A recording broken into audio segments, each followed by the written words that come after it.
Sometimes the entire story of what's happening in the NFL can be found in just one single performance. A game that just perfectly captures a huge league-wide debate. And today, we're going to look at one of those games and one running back's incredible day that really forces us to ask, what is a running back even worth anymore? So it all starts with this one simple, really powerful statement about the Seahawks running back, Kenneth Walker III. In a game with huge stakes, he wasn't just part of the offense. He was the offense. And as you're about to see, the numbers absolutely back that up. And if you want a sense of just how dominant he was, just look at this number. He was well on his way to a historic day, almost cracking 100 yards before halftime even hit. Now that's not just playing well, that's completely taking over a football game. Yeah, in a really crucial game where the rest of the Seahawks offense looked like it was kind of stuck in the mud, Walker became their only consistent weapon. He was their only spark. Right from the very first drive, the plan was just obvious. This wasn't about a balanced attack. The whole offensive philosophy boiled down to one thing. Give the ball to number 9 and let him figure it out. The entire game was resting squarely on his shoulders.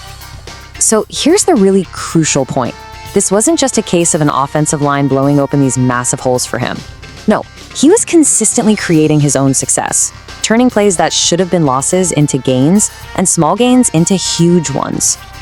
Now this slide here defines a concept that scouts just live by, more than what was blocked. It's really what separates the good running backs from the truly great ones. And Walker, man, he put on an absolute masterclass. At times he was stalling, waiting, kind of playing a little game of Frogger with the linebackers, just trying to find a crease.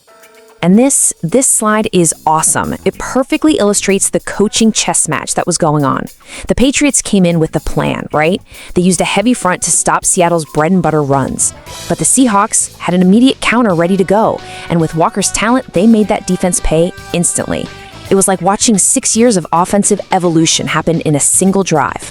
His skill was so obvious that it drew this huge praise from the broadcast booth. His patience behind the line, just waiting for the play to develop, it was so elite that it got compared to Le'Veon Bell, who was pretty much the modern master of that whole style. Okay, so let's zoom out a little bit. Because a performance like this, it doesn't just win a game. It lands right smack in the middle of this massive philosophical debate that's been raging in football for years now. Are elite running backs just a replaceable part? A luxury you only need for a big play every now and then? Or are they the engine, the foundation you can actually build a win on?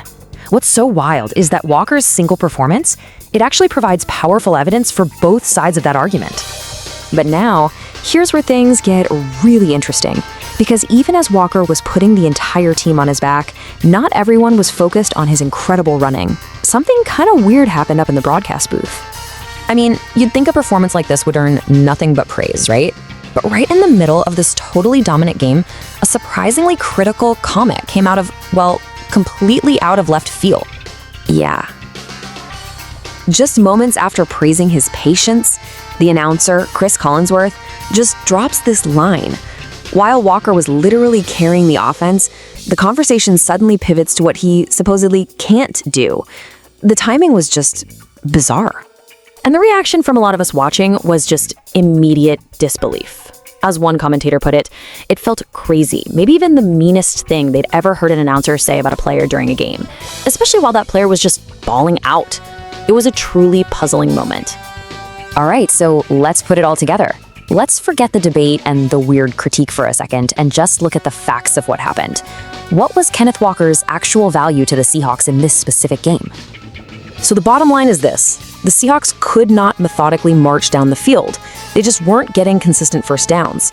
This game was going to be won or lost on big chunk plays, what the analysts call explosives. And on that day, Kenneth Walker was the explosives.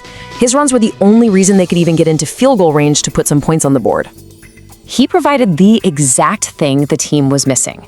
He perfectly fit that skeptical view of a running back, a guy who creates explosive plays. But his impact was so huge that it also made the counter-argument that he was the engine of the entire offense.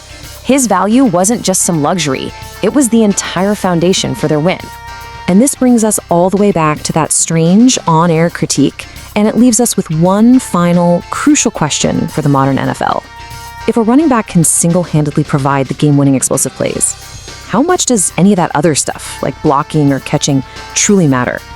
In a league that values scoring above all else, maybe being just an explosive runner is everything.